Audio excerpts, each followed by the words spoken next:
de gens du voyage qui sont atteints de saturnisme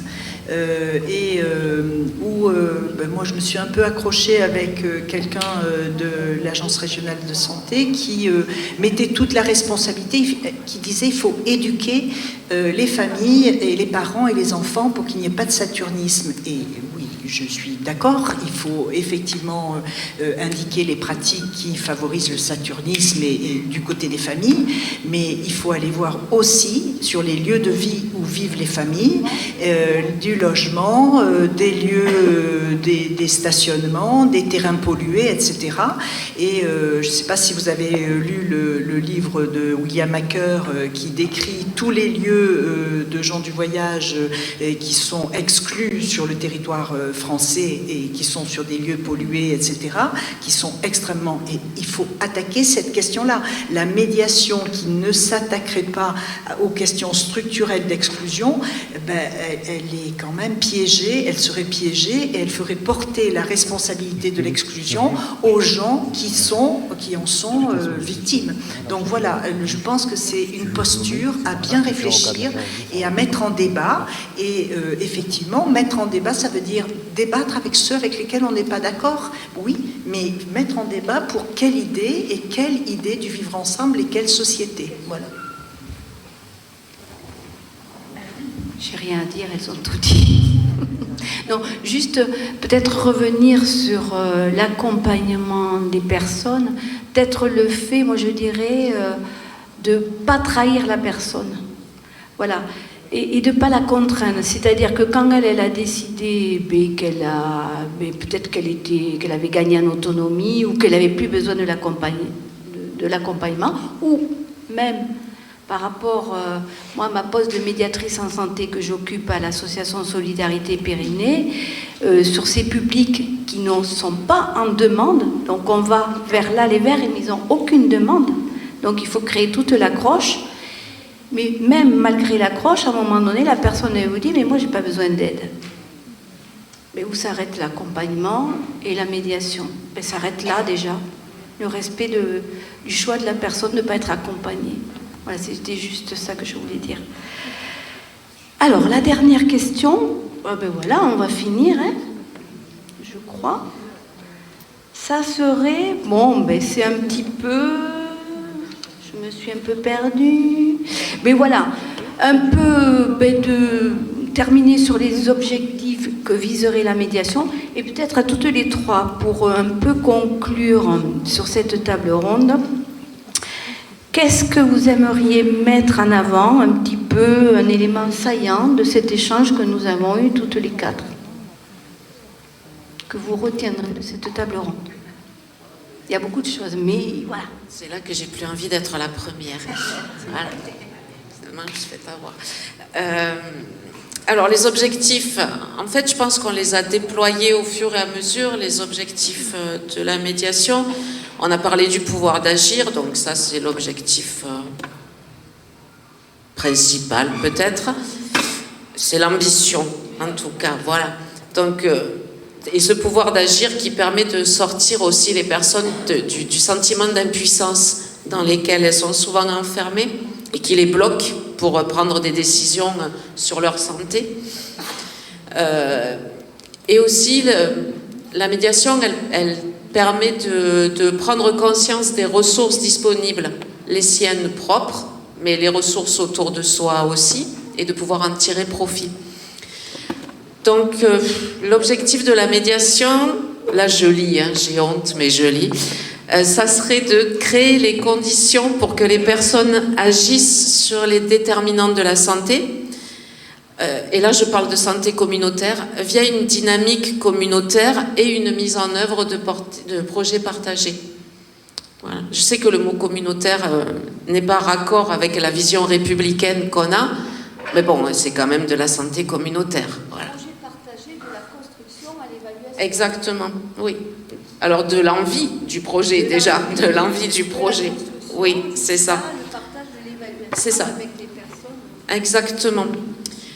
Donc, l'autre objectif pour moi, c'est une forme de rééquilibrage des pouvoirs, puisqu'en général, on est sur des pouvoirs très descendants.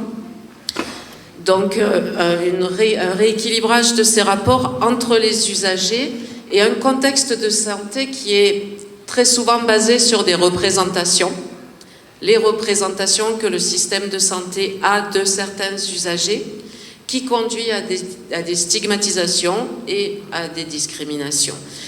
Donc je pense que le rôle de la médiation, il se situe aussi là, dans cette relation de pouvoir, rééquilibrer ce pouvoir. Voilà.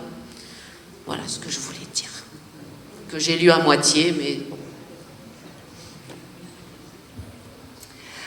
Alors, pour compléter aussi, puis du coup ça me permet de dire ce que je retiens de cette table ronde. Justement, c'est la richesse et la diversité des éclairages et des lectures qui nous réunissent sur cette estrade, à la fois l'éclairage de la recherche, vos éclairages terrain nourris de toute votre expérience, votre expertise. Et alors moi, c'est vrai que je suis au niveau de la fédération de la FNASAT, je suis plus sur un positionnement en coordination, justement sur quelque chose qui, moi, m'importe beaucoup, sur le faire ensemble, justement. Et je trouve que là, on en a donné une bonne illustration du faire ensemble, donc c'est plutôt pas mal. Alors, sur la dernière question des objectifs de la médiation, ça va me permettre aussi de répondre à la question qui restait sur un des petits papiers. Les objectifs et le véritable enjeu de la médiation, je dirais, mais ça a été dit à plusieurs reprises, que l'objectif in fine, c'est un objectif général de lutte contre les inégalités sociales et territoriales de santé, un objectif de justice sociale, de transformation sociale, de mieux faire société ensemble, en reconnaissant certes des besoins spécifiques, mais aussi des capacités à agir, en reconnaissant les représentations faussées, les décalages de points de vue qui peuvent perdurer dans certains milieux professionnels, pour, encore une fois, faciliter la rencontre, comme le disait Hélène, lever les freins, faire cette position de facilitateur de pont. On l'a dit déjà à plusieurs reprises, et du coup, les objectifs, pour la médiation en santé, ça va passer effectivement par des actions individuelles et ou collectives, d'information, d'éducation, de communication, d'aide à la navigation dans le système, de sensibilisation et d'aide à la reconnaissance des personnes entre elles. Et il y a aussi des actions qui vont relever plus de la tiers-médiation, de la mobilisation des acteurs pour faire réseau, pour faire ensemble, d'engagement dans une dynamique collective, commune, partagée, co-construite, tout ça, c'est plein de mots qu'on a utilisés, en faisant avec les personnes elles-mêmes,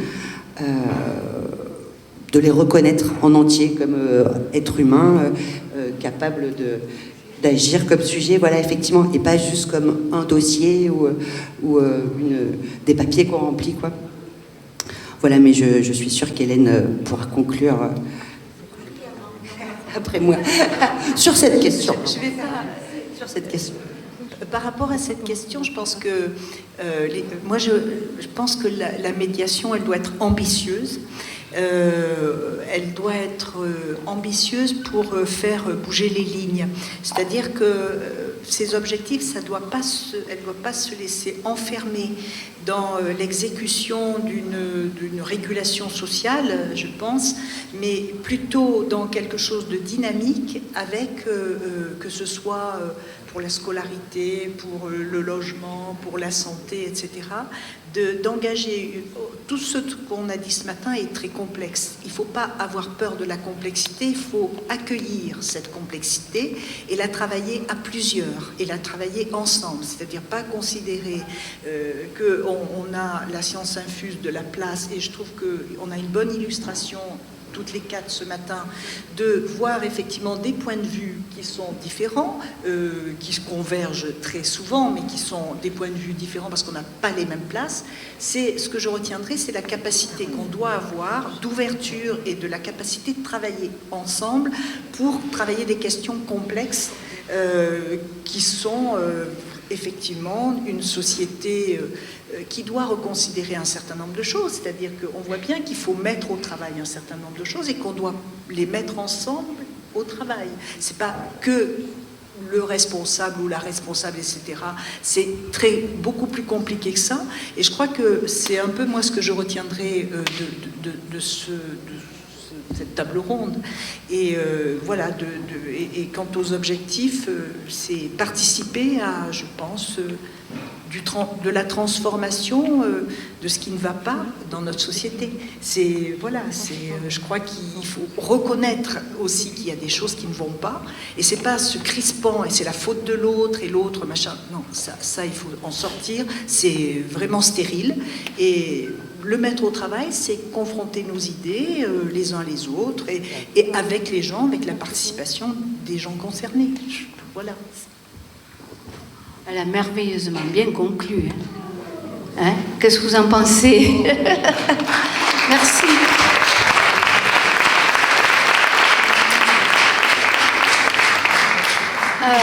Moi, je vous remercie toutes les trois. Vraiment, je me suis régalée. C'est pas évident d'animer une table ronde, mais franchement, je vous remercie. C'était un échange très riche. En effet, on n'est pas forcément même structure, même posture, même métier, etc. Mais je trouve qu'on a dit beaucoup de choses de façon complémentaire et des choses qui se regroupent aussi. Remercier de votre attention. Hein. Alors là, pas un bruit. Vraiment super. Juste demander s'il y en a d'entre vous qui voudraient témoigner. Notre secrétaire, mon secrétaire préféré me dit non, mais quand même, est-ce qu'il y a un témoignage dans la salle? Le dernier témoignage avant qu'on parte manger. Oui, Dominique. Merci Cathy, merci mesdames. Moi j'ai complètement apprécié cette table ronde ainsi que la première partie. Donc moi je suis présidente de l'association La Maison Bleue, les usages de la psychiatrie et la participation, on ne fait que ça. La paire aidance, la médiateur père santé, on fait que ça. C'est-à-dire que moi depuis 20 ans, j'ai pas été à l'école pour ça. On est concerné, on met en place des choses en essayant de faire participer nos copains, nos copines sur ce fameux pouvoir d'agir. Donc c'est un vrai boulot de tous les jours, et c'est vrai que c'est tous les jours que ça recommence et on n'a pas de date de fin. Voilà. Donc vous avez vraiment exprimé des choses dans lesquelles je me reconnais quotidiennement, et ça me conforte dans ce passé, ce présent et voir le futur de ceux qui me suivront. Voilà, parce que le tout c'est de continuer, et c'est bien ça la difficulté, et aussi de tenir compte de qu'est-ce qu'on peut faire avancer. Alors on y croit un peu, des fois on est découragé. Mis là vos propos tout à fait en correspondance avec ce que je pense et ce que nous essayons de faire, je me sens beaucoup moins seule. Merci.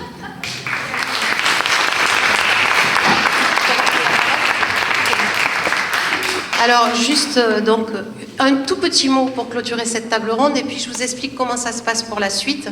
Un des objectifs in fine que moi j'aurais rajouté de ma place de psychologue auprès de la communauté gitane depuis pas mal d'années, ça serait d'avoir tout un groupe de co-thérapeutes à mes côtés, c'est-à-dire que chaque personne qu'on accompagne quand même dans la médiation ou dans des accompagnements dans nos places à chacun devient un peu porteur de nous ou de notre regard sur les choses. Donc moi l'objectif in fine ça serait qu'il n'y ait plus besoin de nous et que ce soit les personnes entre elles qui soient en posture de médiation. Elles le font déjà bien souvent d'ailleurs, mais voilà, donc ça c'était pour le petit feedback sur ce dernier point. Alors ensuite, lors du temps méridien, vous avez vu peut-être qu'il y avait la possibilité de manger sur place. Donc il y a 3 food trucks qui seront dans la grande cour là-bas. On a installé des salles, des tables dans une salle à côté où on peut partager ensemble un repas. Donc il y a un food truck libanais, un food truck créole et un food truck crêpes. Voilà. Vous trouverez le plan au dos du dossier sur tous les emplacements. Et évidemment, si quelqu'un a un repas sorti du sac, il peut se joindre à nous également. Pour l'après-midi, donc là, je vous demande un peu de remettre vos neurones en place pour ces informations-là. Donc, il y aura 4 groupes thématiques. dans chaque groupe, chacun d'entre vous, dans tous ces groupes-là, les 12 groupes qu'on aura, vous devez en choisir 3. Alors, je vais relire pour que ce soit bien clair. Chacun d'entre vous doit choisir 3 ateliers. Vous pourrez changer de thématique, choisir par exemple d'écouter un premier intervenant en médiation sociale, puis un autre en médiation scolaire et un dernier en médiation culturelle. Les personnes qui veulent rester dans la même thématique toute l'après-midi le peuvent également, évidemment. Une petite précision, on a eu une annulation le dernier groupe en médiation sociale. Voilà, donc sur le dernier créneau, il n'y aura que 3 groupes. Les programmes sont affichés là, sont également dans vos petites pochettes. Ici, médiation, juste en face dans le studio, il y aura médiation culturelle. Dans cette salle-là, médiation santé. À côté, là, juste derrière, médiation scolaire. Et tout au fond, derrière les food trucks et la restauration, médiation sociale. Voilà, donc on se retrouve ensuite après les 3 ateliers ici pour clôturer la journée. Donc chaque responsable de thématique restituera un petit peu ce qui s'est passé dans sa salle. Et ensuite on aura le retour malicieux de Khalid sur la journée. Voilà, merci à tous, bon appétit, à tout à l'heure.